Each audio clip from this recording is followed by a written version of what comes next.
All right, I'm going to call this meeting to order. We do not have a chairman or vice chairman, so we will entertain a motion for chairman. I'm not a voting member, but I'll nominate Mr. Harrison. Second. Until if Mr. shows up. We'll go ahead and take that one. Those in favor say aye. Aye. Opposed? No. All right, Mr. Harrison. All right, October the 14th, 2025, a little past 6:30. We'll go ahead and call this meeting to order.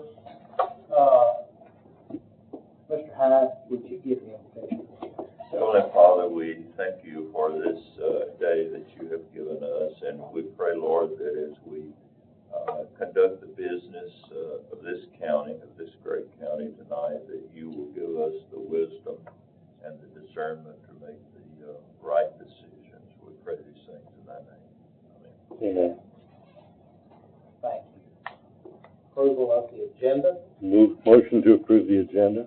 Second. Motion second. All in favor say aye. Aye. Any opposed? Motion carried. We have recognition of the public. So we only do the minutes first. That's not how you approve the agenda. Yeah, we approved the agenda, so we'll approve the minutes, I guess, after the. So first off, we have Brad Williams. Hello again, Brad Williams, 1916, Highway 31. Once again, representing the volunteer fire departments. I'm going to keep this short and sweet. Y'all know the needs. I'm not going to get into the needs of the fire department because you know there are plenty. Only thing I just want to remind you before we get into this tonight is, as far as legally I've been able to see, there is no 50% limit on any donations.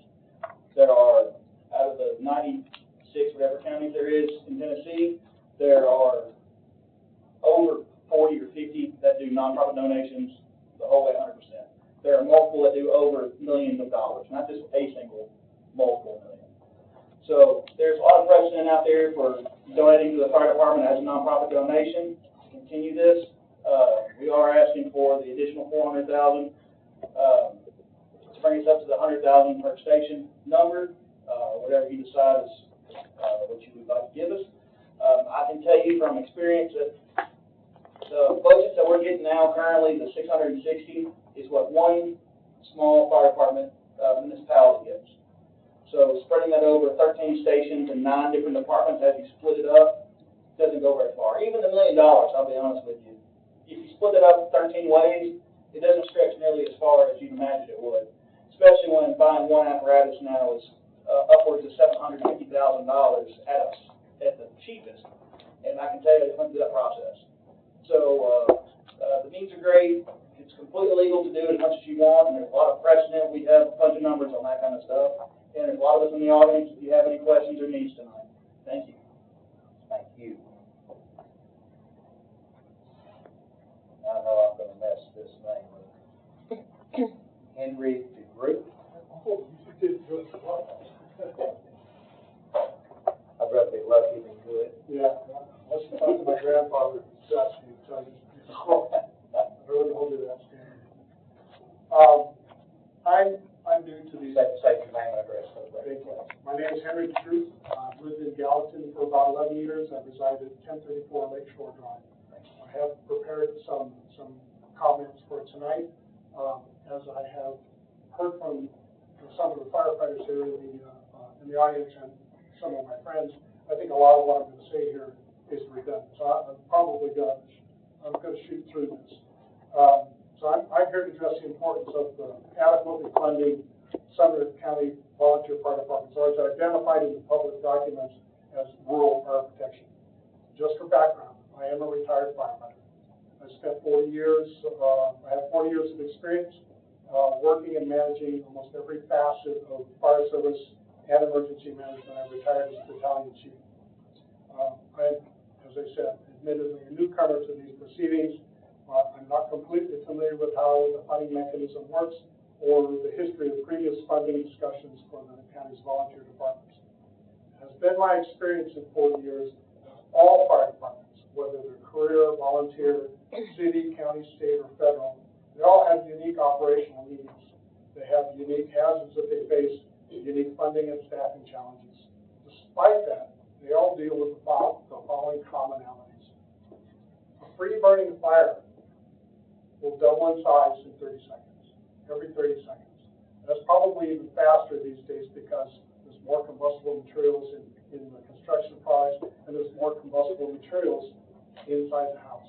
But the general rule of thumb is that a free burning fire will double in size every 30 seconds.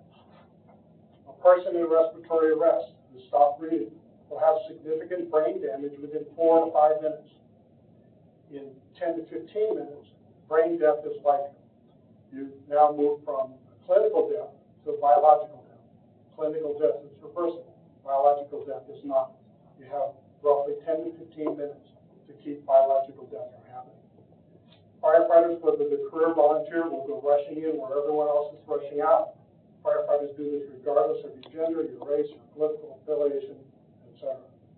Firefighters believe that everyone deserves adequate and appropriate fire and life safety protection, whether you live within the city limits or you live in a rural setting. Population growth is inevitable. I came from a jurisdiction that went from, when I started my career, we were roughly 500,000. By the time I retired 30 years later, we were at 1.2 million. I've seen growth. I know what growth does, and I know the pressure that it puts on infrastructure. The time to prepare for the growth is now, or while it's happening, not after it's happening. You can't go in after developments have been built and decide that you want a fire station here, or that you need to reconfigure the boundaries of some response area. It's got to happen while the growth or before the growth is happening. Most people don't realize that more hazardous materials are transported on our surface roads and rail lines than ever before.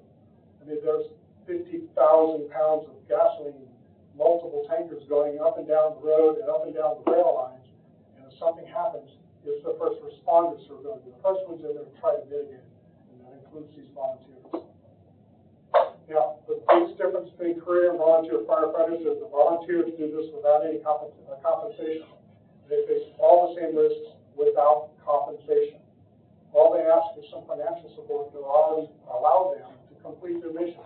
I don't believe that's too much to ask. I've heard the argument that city dwellers don't want to have to subsidize fire protection in rural areas. Well, who among us hasn't traveled through county areas, rural areas, either to get to family, to see relatives, to get to another city, to even go shopping in those rural areas? Most accidents happen away from home. And if you're traveling in those rural areas, these volunteers here that are going to come if you have a medical incident or some sort of vehicle accident, or God forbid you're visiting somebody else's house and the house fire starts. These volunteers are going to provide a service for you. Even though you live in the city of Hendersonville or Gallatin and you pay taxes to that fire department, your accident, if it happens away from home, which typically it does, it's going to be departments like this are going to come to your aid. I want to just reiterate the need for adequate funding and adequate training and adequate equipment for these volunteers who provide this service to you 24/7, 365, and without any compensation, and all they ask is financial support to be able to do the job. Thank you. Welcome, White. Hello, my name is Brooklyn White. I live at 933 Sunset Drive in Gallatin. It's also my first time coming to this, so bear with me. I'm not nearly as qualified as Henry to talk about the fire department or the volunteer fire departments or the work that they're doing, but I just wanted to listen in and advocate for them. I've done some reading recently about the Gallatin Volunteer Fire Department and some of the stuff that they've gone through with their engines being down, with storm damage they've sustained to their buildings. I know that they don't have like sinks and things like that, or full running bathrooms in their spaces, and I also know they're working full time, putting their time into that, and some of them are here tonight to talk. So I just want to encourage you to kind of prioritize that. I know that our property taxes insurance, all of those kinds of things are subject to go up when there are more risks. They're not going to want to cover us for the same amount of money that we're paying a month if the risk to them, and the risk to our properties and our things are greater. And I know that having well-funded emergency, and fire services are a big portion of that.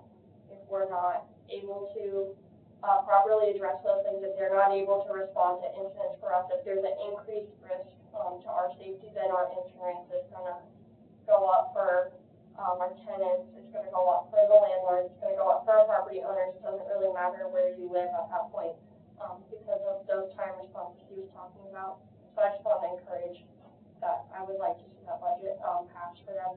The second thing I want to talk about is just the election commission budget. I saw there's a budget in there for the election commission. I've kind of been following some of that, and I know that because of our growth, we're going to need something like 9 new precincts. I imagine that's going to be very expensive to be able to do that. And so I was hearing and reading that the proposals for convenience voting, that would allow us to essentially still do what you do for early voting. So for early voting, you show up, you tell them your address, you can vote. But same day, election day voting, you have to go within your precinct. So adding 9, I would imagine, is going to be a whole lot more expensive than this, what seems to be a one-time budget increase to make that convenience voting happen. I think voting turnout is really important. It's abysmal in our county, it's abysmal in our state. But the commission is here because they voted for it, so we need to prioritize that. That's all. Thank you. Thank you. Curtis Williams. Hello. All right, so once again, I'm not a member of the fire department. I'm just a citizen. Just going to throw some numbers and stuff at you. Currently, you're funding the fire department at about $3.25 per citizen in the county. We're asking it to go up to about $5 to $6 per citizen. Hendersonville and Gallatin city residents pay over $200 per citizen per year for fire protection. So we're not talking about equal services. We're not trying to get paid full-time guys. We're not trying to get to where we have brand new stations everywhere. They're literally just trying to get the minimum. The amount of money that y'all are voting on tonight would just give them NFPA standards as far as capital improvements. They have to have a fire truck within 15 years old in order to get ISO rating. They have to have a tanker within 15 to 20 years old to get an ISO rating, and they have to have gear that's within 10 years old in order to get an ISO rating. They're all going to be re-rated. Half of the departments are up for being re-rated on their ISOs in June of 2026. Currently, it takes 1.5 to 2 years from the time you order a fire truck to the time it actually arrives. So you're talking $1.3 million every 15 years in order to keep engines and tankers that are within NFPA guidelines. So literally, the $100,000 per station per year that you would vote on tonight would just be enough to cover an engine, a tanker, and gear at each station. That does not include hose testing, pump testing that's required every single year. Every hydrant inside of their zone, they have to test every single year for free. They don't get paid to do any of this stuff. That does not include maintenance on their trucks. It does not include maintenance on their station. Half the department, all but 5 stations are owned by the fire department. So there are some stations that y'all do provide to the departments, but a lot of these departments pay for their own stations. A lot of them don't have water to be able to wash their hands or use the bathroom inside of their stations. They can't stay the night there. They're not meant for living quarters in a lot of these departments. So it's not like they can stay overnight in case there's a call. This is just the bare minimum. Also, there is a fire tax committee I know that's being put on next month at the Health and Emergency Services Committee. I'm hoping that this goes through where that is not as necessary. Honestly, it still would be if you wanted full-time guys or even pay per call or something to help us in that idea. But at least this would get them to where they can pass their ISO ratings. So I think what she was trying to say a few minutes ago is if these ISO ratings are re-rated 1.5 years from now, and they have the equipment and the response that they have right now, a lot of these departments will go up to a 9 or a 10 ISO, which means every citizen outside the city limits is going to pay double, if not drop from their insurance company. If you don't believe me, go ask anybody that lives anywhere close to Cross Plains, Tennessee right now. Every one of them still has an ISO of 10. A lot of them still have not got good insurance. A lot of them paid a lot more than they were paying. Some still don't even have homeowners insurance. So this is not something that we're begging for because it's a luxury. This is needed for the fire departments and the citizens of the county. So anything you can do to help, I know they would appreciate it. Thank you. All right. Approval on the minutes, September the 8th. So moved. Second. Any discussion? All in favor? Aye. Any opposed? Motion carries. Well, report of the budget chairman. I am not the budget chairman. So, without objection, I'm going to skip that for right now. It's not here. Unless somebody, Mr. Long, do you want to speak to the 45,000? We've actually got the sheriff here to talk about it too. He can talk about it in more detail. Without objection, we'll suspend the rules and have Sheriff Craig come up and speak about this retention bonus. Sure, this is flow-through money from the state. The governor put out an $800 salary supplement for guys who went through 2024, assigned as an SRO, and completed the requirements and training. So in the emails is the amount that the appropriation form has on it. Benefits. So moved. Second. Any discussion? All in favor? Aye. Aye. Any opposed? Flow through won't need a second reading, so. Okay. Motion carries. Report of the county mayor. No report, Mr. Chairman. Report of the finance director. Page number 14 just states that the September financial statements for the county will be available on the website by October 20th, or this coming Monday at the commission meeting. Item number 2 is just a letter from the approval from the comptroller's office for the budget. They had a few notes. One was that the budget was approved after June 30, and then they had a few comments that was more related to the schools in the county. Nobody has any questions, I'll go on to the next item. Number C, as we discussed, it was budgeted. I would be interested to know what the comments were in regards to the school. There was 3 comments, and really 2 of them were very close related.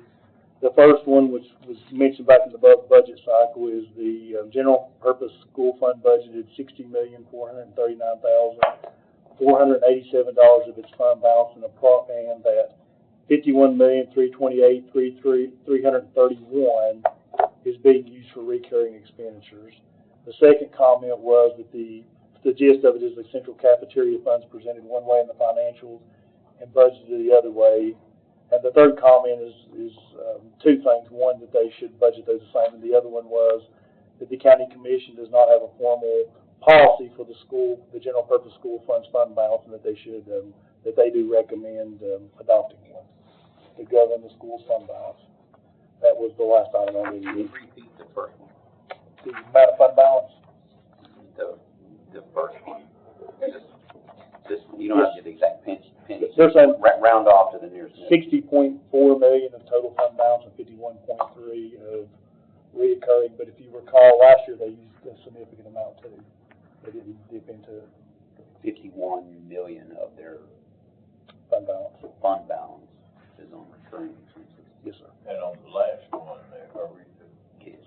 on the last one there, what were they wanting us to do, and what authority do we have over the fund balance?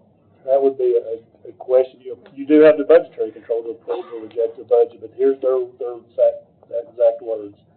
During the review of the budget, we became aware that your local government does not have a formal fund balance policy for the general purpose school fund. We recommend the governing body adopt a fund balance policy for all funds with the requirement to paying not less than 2 months of the regular operating revenues or expenditures for operating funds. You do have a policy for the general fund, but you do not have one for the general purpose school fund.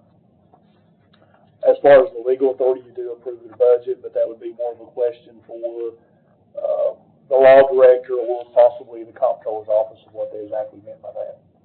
Since, not to put the law director on the spot, and since he didn't write it, it may be a question for the comptroller's office to interpret that. What did you get that for us? Yeah. I can write her an email this Thursday asking her to cite what authority. or that you're requesting for basically them to retract it. And basically, if we, looked at a policy, what that should include, what is she talking about? We have one for the county general fund, and what they're saying is you should have a policy that requires them to not maintain less than 2 months of regular operating revenues. Remember, they're only maintaining a much lower percent than that. They're saying, what I'm reading into, they're recommending 2 months in your reserves.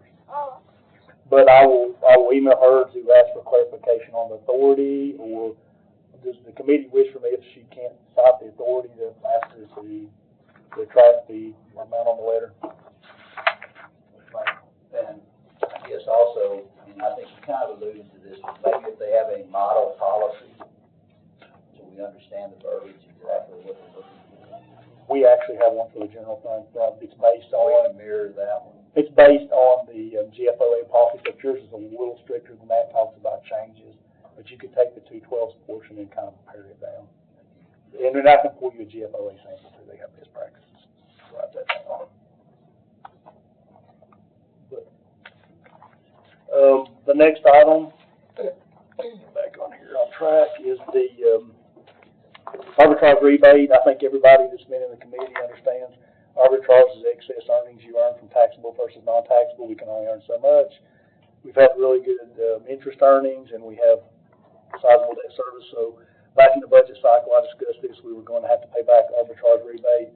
The exact amount there is just for your information, $151,622. We budgeted quite a bit more than that, because you're probably going to have another small one, but I think they're estimating it somewhere around $10,000 or $20,000. Just for clarification, what do we pay that back to? The Internal Revenue Service or the United States Treasury. And the reason they have that rule is they don't want, for instance, if there was no rules and I thought the rates were going to go up, I could go issue a large amount of tax-exempt bonds, invest them in taxable, and make money. They don't want that to happen. So when you say that we had budgeted quite a bit more than the 151,000, I believe it was maybe 200,000. It's just quite a bit more. So it's okay, so that would go back into our general fund? Yes, what we don't use it. Okay. But we didn't know the exact amount, and the interest rates are up and down, so we weren't sure how much.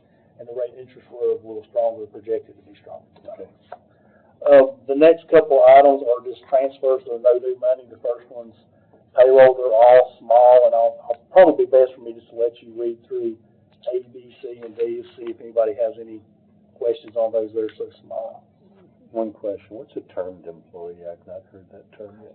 Terminated. They quit. Terminated. And terminated doesn't necessarily mean fired. It means they may have quit. Okay. Been fired, retired, anything. You're terminated when he does that. Right. In whatever form, it don't necessarily mean fired. That's what a lot of people read into that. Right. I don't know if this person was or was not. I don't believe they were. Could have been, but I don't know for sure.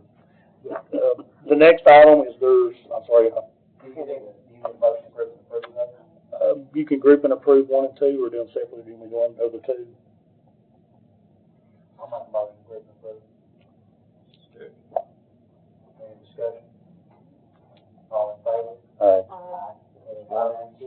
The 1 and 2? Yes. Okay. And then page 55 through 56, and it's a large drawn out. This is actually carried over by the software system. It's for POs that were issued at the end of the year, for things that you've already approved and budgeted that just weren't completed. The items didn't come in from a large group, and we're required to carry them over by gaps, so we don't put a whole lot of detail in them. But we have got this here for your informational purposes. We do that every year. 56. And then page 57 is a letter that I received from the city of Hendersonville, and 58 and 59, I have highlighted portions where you discussed it. And before I sent anything back to the mayor, because he is requesting a response, I was going to send him back the minutes, but I wanted to make sure the minutes were approved first, if that was the response you wanted to send. We made a motion in the legislature to ask Mr. Sumner to reach out to the city to see what their plan was regarding their portion of the money, but they plan on spending it on cost. Okay. So I don't know how much of overlap we've got here, so. Would it be okay if the committee, if I just emailed Mayor Clary next week and just told him that, Mr. Sittler was gonna be getting in touch with him. Anybody object to that? Without objection. I didn't wanna leave him hanging. I didn't wanna leave him hanging out there and nobody responding to him. And that is the end of my report, Mr. Chairman. All right. Old business, update on the parking garage debacle with the city council. Anybody got an update on that? My understanding, there's an email here that it's going to Gen Ops in November. Unless somebody. Anything for us to do here? No, sir, I think it's for informational, the way you'll know when it comes back from Gen Ops. All Good. Mayor, right. Yes, just a comment. My understanding, the Franklin Street portion of that is completely, is done. And now there's just a question about this crosswalk. Yes, sir. The lighted crosswalk. And it was on the, my understanding is down in Gen Ops, is it was on the original plan sent to the city, and the last page over there included it, so that's why it was forwarded to Gen Ops to deal with and send it back to budget. Any other discussion on that? Yes, sir. I'm trying to remember last week's Gen Ops. Did we talk about it? What, I don't know who else is, who was on Gen Ops. I was out there. I'm trying to remember, like, I know we talked about it, or they talked about it. I don't know, I can't recall what they, I'm assuming they did some action to send it back to budget. I don't know, we want to ping pong this back and forth, but. I don't want to misspeak, but because I made a note here when I talked to Scott after the meeting, my understanding was it's going to be back discussed in November in Gen Ops. But they must have discussed it, not come to a resolution to send it back. Talk to who? Scott, because he goes to the meetings from, finance. Oh, that's good. Okay, all Scott, right. I just want to make sure we weren't. Shamrock. I got Scott Shamrock. Yes. I got a note here in red after I talked to him, it says Gen Ops in November, but Okay. I can text him or have that text him if we want more information. Okay, I just wanted to make sure before we just moved on, so, okay, thank you. Any other discussion? Item B, under old business, assessor property, I'm assuming this is a software agreement. I saw the assessor here, if there's any questions.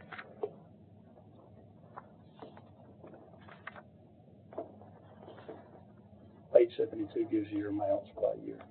That's helpful. He's already got it budgeted, he's just asking for multi-year, requires commission's approval.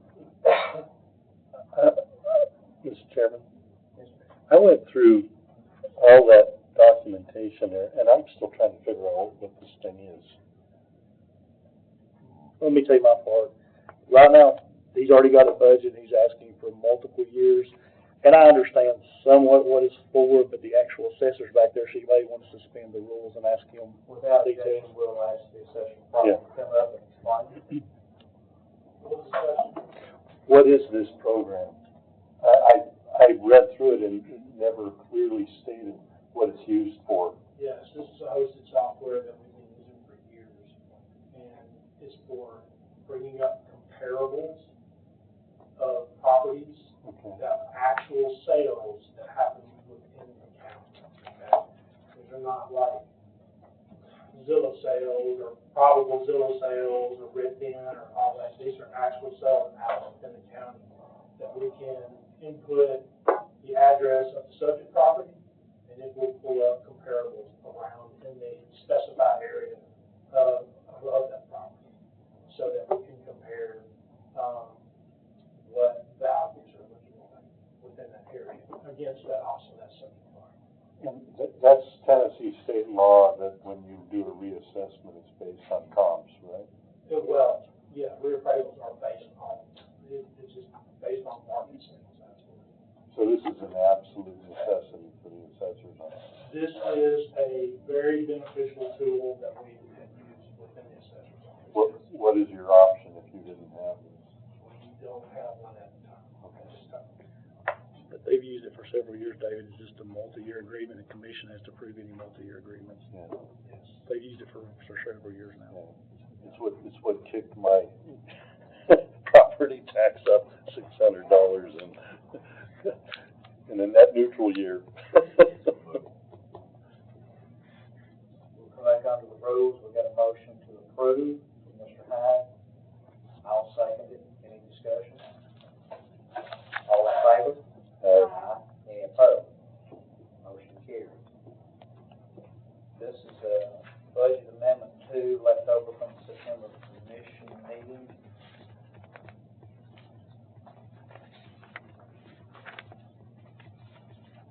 I'll move to approve it. Second. Can you wait a second on these? Oh, sorry. On These? the previous one? Or No, this one. on this one? Oh, yes. All right, thank you. Any discussion? All in favor? Aye. Any opposed? Motion carries. Waive the second reading. Now we're under new business. Budget amendments 2, Board of Education. It'll need a second waiver too. This is not the same budget amendment 2 that we just passed.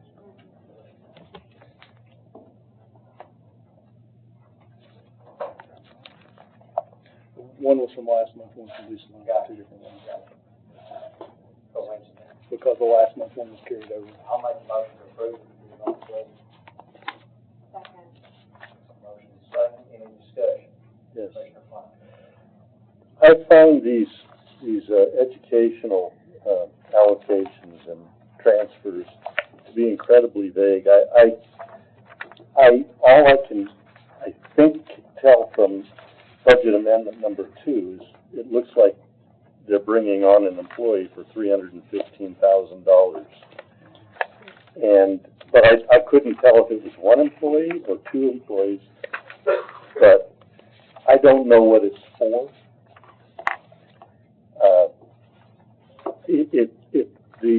The information is so vague, and there's lots of dollar amounts, and salaries, Social Security, pensions, but I have no earthly idea what this is for, and I know it's probably a no new money transfer.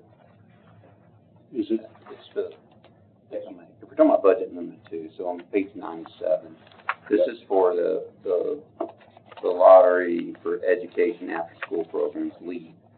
So these are items 2 and 3 it's no new money at all on either one of these. So these passed unanimously through through education last week.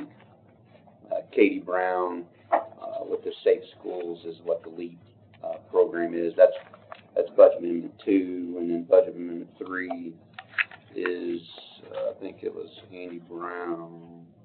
Chase Moore. I'm sorry, Chase Moore on CTE. Again, reallocate fund. No new money on either one of those. Okay, so it's lottery for education after school programs. So the breakdowns that have salaries and, Social Security funds, what does that all have to do with? Additional funds. I mean, is It's not one employee, it's spread across a whole lot of lines. If you look like the one on page 100, it's just adding $11,000 to other salaries and wages. It's not a huge amount in the line. Okay, and There's just a bunch of them. And does anybody else have as much trouble understanding what this is for as I do? I mean, I have no earthly idea. The way I understand it, and David, please correct me if I'm wrong, they use a lot of this lottery money to cover a variety, a portion of multiple salaries and multiple expenses related to employees. That's my understanding without contacting them directly. I mean, my thought is it's been through education. You could vote through it tonight, and if you have questions, answer before the night commission, and then you could vote against it then if you didn't. Okay. That may be the best thing, that way at least keep everything kind of moving to the floor. Yeah, okay. I'm sure David's 100% what Mr. Harrison said, but it just seems like they could do a better job of explaining it in the documentation, what this is for. I mean, I've been through, you know, you gave me the chart of accounts when I first became a commissioner. I've been through it, and in a lot of cases, it doesn't help me. My understanding, they're using the lottery funds to fund the after-school program, so they're doing for workers, for supplies, for whole kinds of costs. And the way it looks, they probably had some leftover money or additional money, and they need money anyway, so they went ahead and budgeted it in. Mm-hmm. But I hate to speak for them, but that's what I understand what's going on. And if you, the 315, if you look, it's spread over several lines, but I hate speaking for somebody else, but that's what it looks like to me. Right. Okay. Motion second on the floor, any other discussion? Can you wait on And this is to waive, also approve and waive the second reading. All in favor say aye. Any opposed? Motion carries. Those amendments, I don't think you group and approve those, so motion amendment number 3 for the CCE. these appear to be carryover from some last year. This next one, David. That helps. What they didn't spend last year, that has to be spent on this program. I'll motion to approve. Second. Any discussion? Yes. Am I correct, and this is 8,184,000? There was a bottom No, line. sir, that's the next, that's for that lease. This thing's about, I believe, $100,000 or so. Yeah. Oh, okay, so. Yeah, the next one's those leases that you approved, is that debt reporting to the state. Okay, all right. Yes, sir. That was good. It's small, but it will need a wait a second.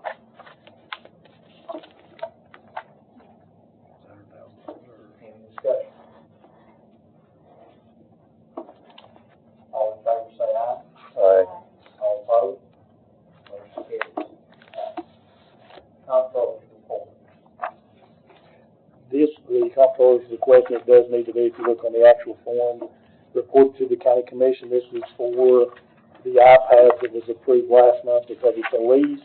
They do have to do a debt form, and it has to be presented to the governing board. If you look on page 117. I understand that this is going to be cheaper than buying them like we reported. Yeah, and this is, the full commission approved this unanimously last month. They're just asking for this to be spread.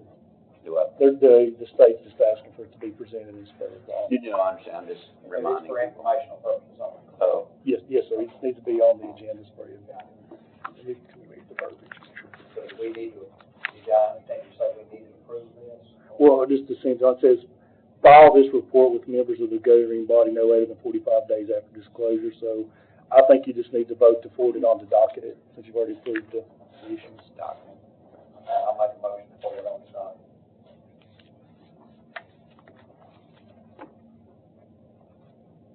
Second. Second. Any discussion? All in favor? All right. All opposed? Motion carries. It's a new item, we had talked about this. Here's the amount, What's that email again? The entire program. Not just the entire program. Well, I made the motion on the floor, so I'll make a motion to approve. Is This this is beyond what we had originally, and would you repeat the amount? 100,000 per station. Which I believe would be about 1.3 million. 1.3 million. How much is in there right now? I don't want to seem like the person that constantly throws up a red flag on this, but we went through a budget session. We talked about what we needed to do. We came with a budget, and I might say the budget was already beyond what we were getting in funds for the county revenues. And my fear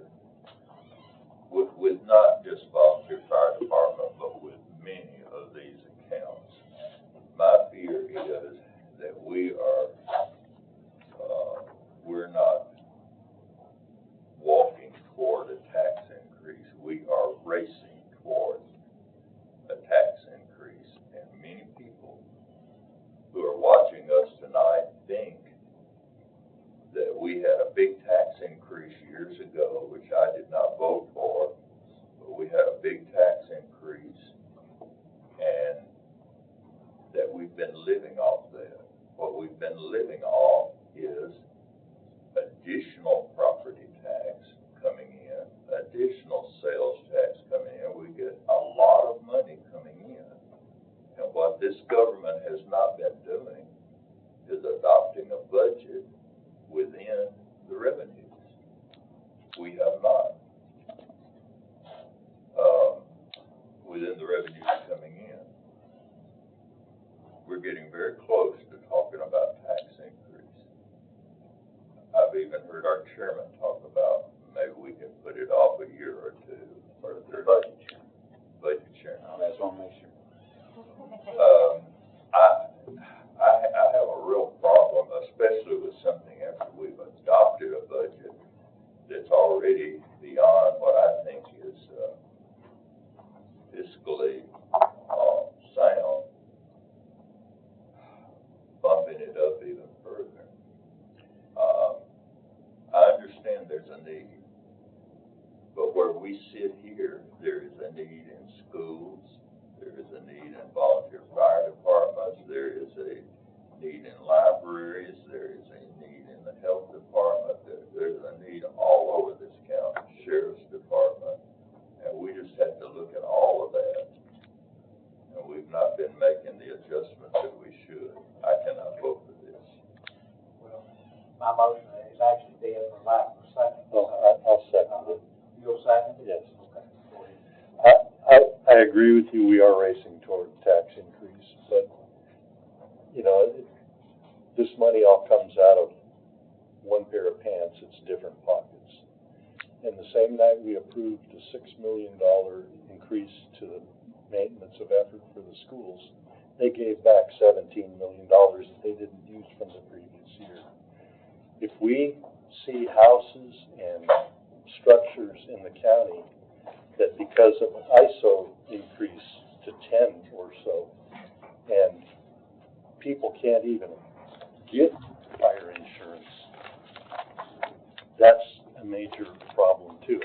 I agree with you.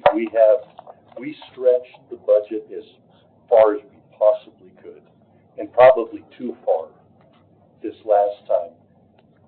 But I think what the VFDs are asking for and I really think it's a stopgap. I think we put together this ad hoc, and I think we can really come up with some great ideas that will take the load off of the county budget once again, because I think it's a matter of educating the population that they need to give to the VFDs. But here again, I would have to consult with our financial director. If we have the money,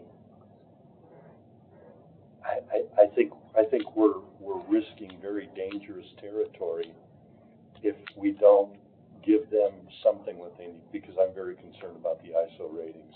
If we're getting reassessed in June, and we see, you know, I live in the county, and so if the ISO goes up, my house insurance goes way up, and I just feel differently about it than you do, Mr. Hyde, but I think because these buckets of money come from different areas, I think we just need to reassess how we're doing things, and I would be in favor of this increase. That addressed to me earlier this week.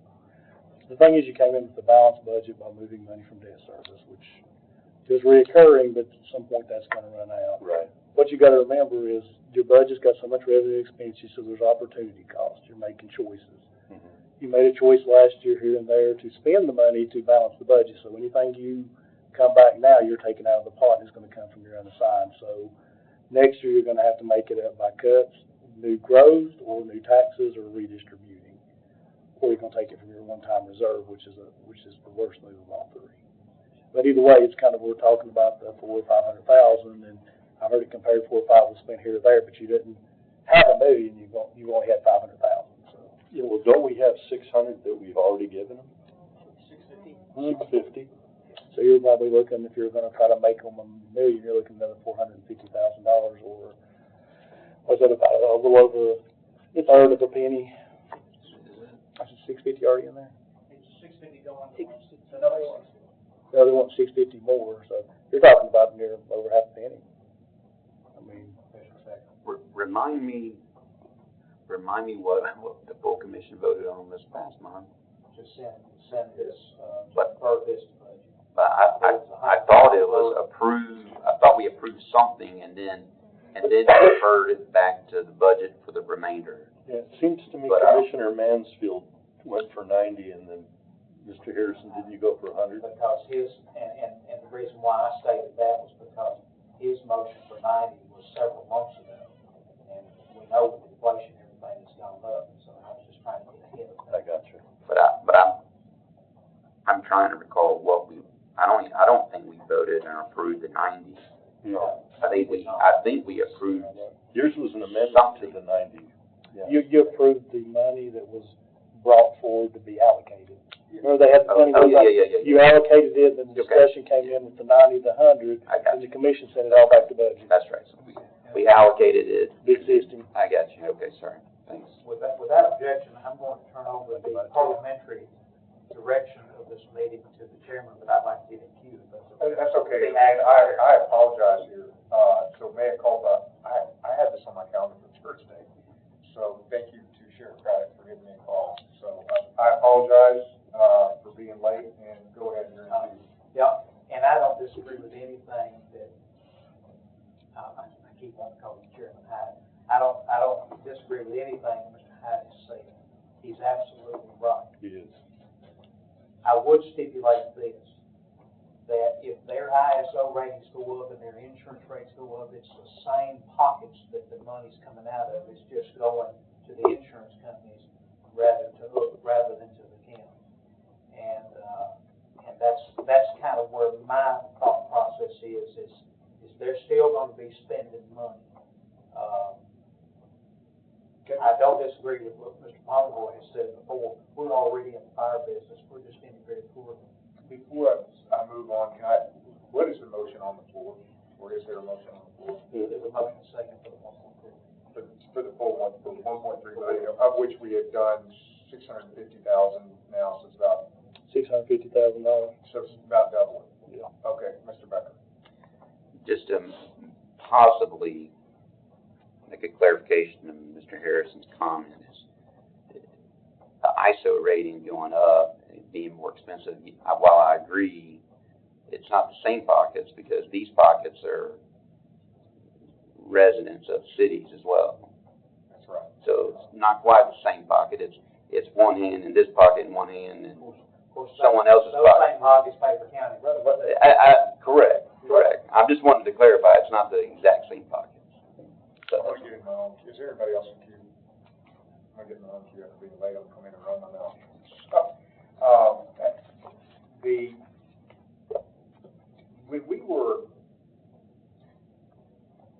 We had on the floor a motion, and I think it nearly passed to, I believe, request to the state to allow us to, I know this is different from this, but let me state why I'm asking this. I contend that this is nothing but kicking a can down the road. 650,000, 1.3 million is nothing but kicking a can down the road. Because I agree with Mr. Pomeroy's statement that we're just in it badly. So, I've heard that the volunteer fire departments have stated on several occasions, that the majority of the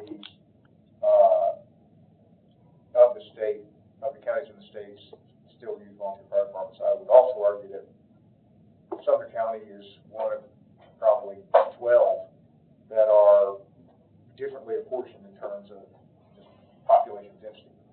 So, and we've grown much faster, right, in areas that previously didn't have any residential population at all. So, I would be, maybe this is a question or we can bring it back up, but I believe that vote failed to move that to the state. I'd like to bring that up again, I'd make an amendment from it, maybe, or is that parliamentary allowed, this is a separate thing. I mean, I'd like to revisit that, I just don't see, go ahead, Mr. President. I would like to, I'm very curious what an ad hoc committee would ultimately propose. Didn't we I think Health and Emergency Services, I don't know if it's been formed yet, or. I think they kicked it down the road a bit. There was one before as well. Has Yes. Health and Emergency Services done anything? I saw Mr. Rogers outside coming in. They met last week, but I don't recall. Without objection, I'll suspend the rules, because we have to go out. Yes, they put it off for another month to see what y'all would do tonight and to give commissioners the opportunity to give suggestions to him for who would be on the committee. But I believe a lot of the thought process now is, if this doesn't happen, there's a necessity for a fire tax. This would, I'll leave it there. Okay. Yeah, they put it off for a month. Okay, so they bumped it for a month then. I mean, sounds like we've been kicking this can for 20 years, and we're gonna kick it for another month, is what it sounds like. Well,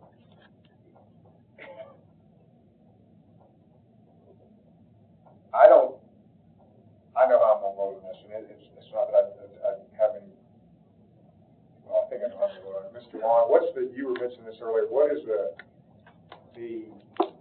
because let's not play around, if we do $650,000 now, it's gonna be a recurring thing.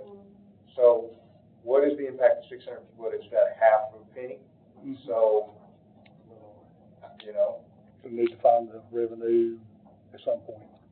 Yeah, so. A debt service or a property tax. It would come out of. Ultimately, debt service, but when you run out there, you're gonna have a property tax increase. Right. Where you run into. That's the burn we've got, and we've got about, 9 cents, I think, left in there to play with, so I think we got about, to account for a little bit of growth in property taxes, you've got about 4 years on it. If you don't need to issue. If we don't do anything nuts and or increase more than what we've been expecting. Or have a large construction debt. Mr. Klein and then Mr. Harrison. But I will repeat the point, I don't know if you heard it in that or not, but we gave $6 million increase in MOE for the schools the same night. They put $17 million back in the reserve fund.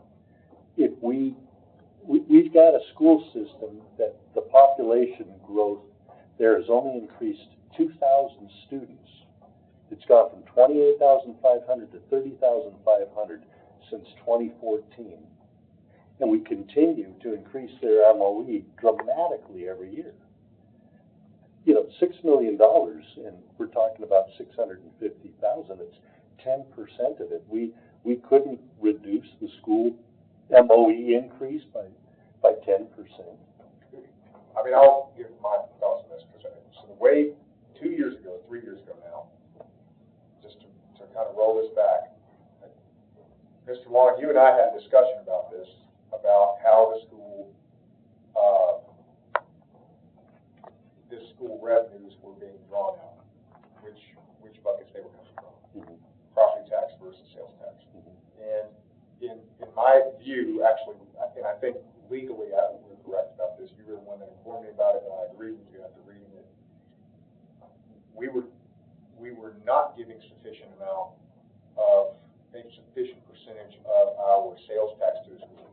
We were overpaying what we needed to do to the schools, get to the schools, in order to make up from that, from the property tax.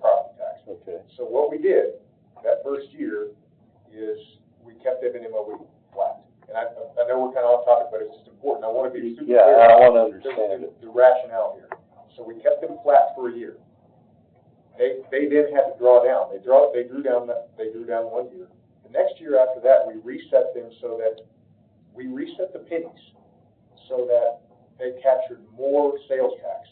All the additional that they caught this year, the $6 million, I think it was every penny that was from sales tax and property tax growth. It just growth. There were no new penny allocations. So I want to be real clear. There were no new penny allocations to the school, which, in my view, all of this fight that we've had back and forth with the schools, we can end that for a long time if we just leave allocations alone. As long as the schools don't come to us with, hey, we need $100 million for X, which they haven't done, and we don't try to just crush them, understanding also that they're under the gun by the state to get salaries up. So on a percentage-wise base, that $6 million increase was less than what we've given to other county departments on a percentage-wise increase, and because they're the largest employer. Now, your point about the school population growth is being flat is a fair point.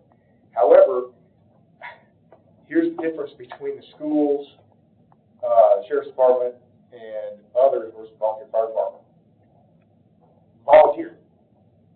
We are statutorily required to fund the schools. We're statutorily required to fund the sheriff's department. We're not statutorily required to fund the volunteer fire department. I'm not saying we shouldn't. In fact, I'm the one over here being, I think I'm trying to be honest about it, to say, hey, if we want to really do this right, we need to at least give the citizens a chance to say, hey, if you want professional fire service at the quality that you want to have it, here's what it's going to cost. That was the purpose of the ad hoc, which I don't know why we put it off for a month. I don't either. We want that number. This is what it's going to cost, and you guys vote on it. And if you don't, if the citizens don't want that, then we'll keep status quo. And what they're saying is we just want status quo. But we want to give them an honest assessment. And until I understand what the citizens out there want, I want to keep I would maybe be okay with a percentage-wise increase, but that's a 50%. That's a 100% increase here. It's double. That's where I'm at. Sorry, I just talked too much. You got any notes on this? I want to ask a question, Mr. Long. Is there any way to project on October 15th how much debt service would be rolling off this year, number-wise? Yeah, we know that. We did that back in the budget. We know the exact dollars. That's why we know there's about nine pennies when you did the budget, give or take a little bit, based on zero growth in your current debt structure. Now, if you decide you need to build a new school or something debt, then that's going to make that change significantly. We got 3 pennies a year, roughly 3.5 if you add in. You got 4 years. Your whole last year you did come in better than estimated, but you can't guarantee that every year. We've had good years for several years now. And if the ad hoc does their job, we won't have to contribute that money next year. I mean, if they really come up with some creative ways to get the people who live in those areas to properly fund it. I mean, I tell this story, but, I was given about $300 a year until I found out about the ISO ratings, and I kicked it up to 5. Now, I know I'm a rare commodity. Any of these VFDs will tell you, nobody gives $500 a year. But they're only asking they're asking for $6 a person. That's $30 a household per year. That should not be a hard ask for these guys if the marketing is done properly. And I think it's all about education and people understanding ISO ratings. I would think, and some of them agree with me, that they would have money flooding in. I think it's a stopgap. That's why I'm in favor of it. I don't think it'll become a permanent expense. I may be incredibly naive. Oh, no, it'll be. I'm naive. Are there any other? So the motion on the floor then is for the 1.3. I'm gonna amend it to down to an additional $60,000, 10%, $65,000, and 10% increase over what it is now. So my amendment is to come down from 1.3 million to 735,000. That's my amendment. Is there 715? So the other day, 715,000.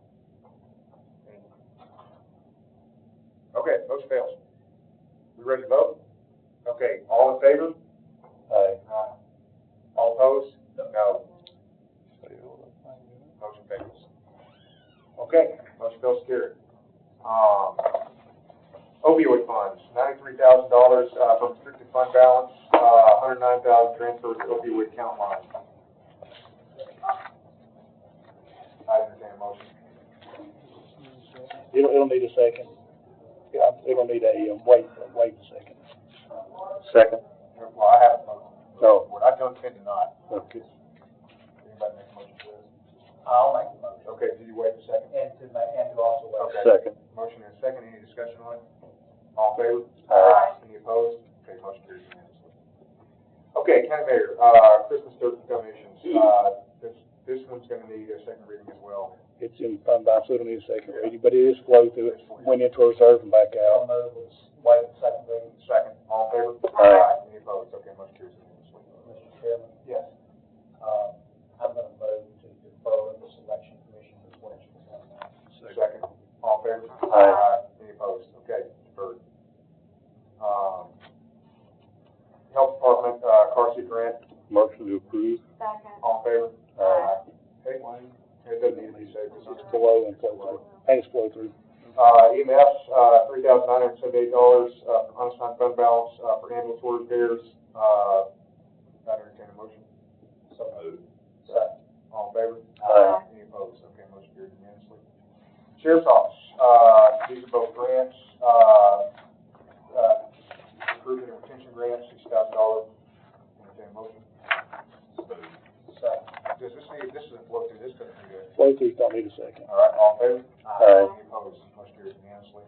7B, Approve the agreement. would you like to make that motion? So moved. Second. All in favor? Aye. Any opposed? Okay, motion carries unanimously. Show up and things go fast. It's going pretty fast. These are pretty easy.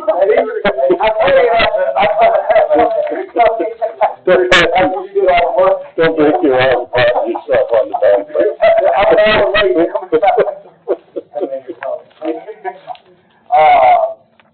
Personnel policy. I entertain a motion on this. So moved. I'll second it, but I do have a question. What was the impact on this? Okay, let me answer your question. While we're calculating the annual impact for the whole year, is somewhere below 54,000. The sheriff moved 50 in, he's not doing the whole year, so he has enough funds as far as we can tell, unless he has something different. So there's no, we don't, It's 53,792 is our guess, he put 50 in, it's not started yet, or just started, so it's so like $3,000 difference in for the whole year, but he's not doing the whole year, so he's good. anything next year, any projection? It'll be, well, based if there's no raise or anything, we're thinking about $54,000. So $54,000 year-over-year recurring.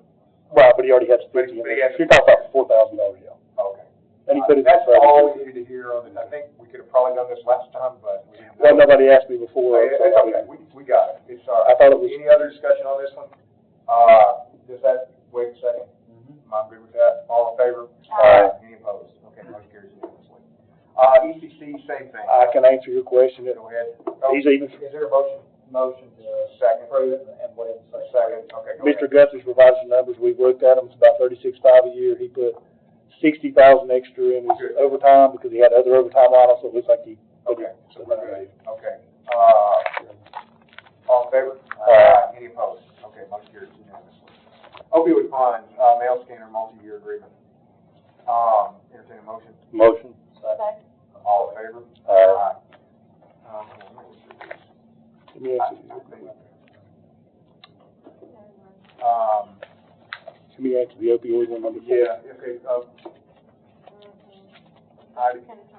I would, does this need a vote? No, it's just to bring it to your So attention. just go ahead and There was, go through. there were two concerns. One was the reappointment of the committee. It was handled in the previous committee. The second one is all the opioid contracts require an audit function to be audited. Not physically by a CPA firm, but somebody to go back and review. We need that to be clarified. Probably needs to go back to legislative though, so I just recommend it be sent back to legislative to clarify that. Is doing that gonna hold anything up? No, we just need to basically kill it off this committee and also go to Motion to legislative. send forward this to, legislative. What are we sending it for? To clarify and get rules for who and how the opioid fund's gonna be internally audited. There's nothing in place right now. like that? My motion is for, second, all in favor? Any opposed? Okay. Development grant approval, this, dollar match. What is this? Well, we approved this in June. Okay, Mr. Mayor. This is just permission to apply for the grant. It's a historical grant for the old courthouse. We're still working on the plan, but we're Do under you need the anything from timeline. this? Do you need anything from this? 50/50 match, so it's $500,000 grant. Up to. Up Yeah, to. up to. So what this is, we're not, okay. But I think he needs a resolution to apply, don't you? He needs a resolution to apply for them. Motion to approve it. Motion to. Second. To draft resolution, allow. Come back to you. Now I get it. Motion second. All in favor? Aye. Any opposed? Okay, motion carries unanimously. City of Portland local option sales tax. What do we need to do on this? It passed legislative, and all they do is asking for permission to put it on referendum to take care of that. So they're asking us for the same thing that we were gonna ask the state for. All right, hey, listen. I will never, yeah, look, I'm not afraid to put anything to referendum motion. All in favor? Any opposed? Okay, motion carries unanimously. 7 failed legislative, I believe. Okay, so it failed? Needs Then to be let's just, I think we pull it. All right, tax refunds. too bad. I'd entertain a motion to group and approve. Motion. Second, all in favor? Any opposed? Right. Okay, motion second, oh, go ahead. Appreciate the last meeting with you guys. Oh, Working with you. yeah. But that doesn't mean I'll see you Monday. I will see you guys Monday in commission. The last budget meeting, it's been good working with you. Hey, thank you very much, Mr. Long. It's been a good group to work with all of you.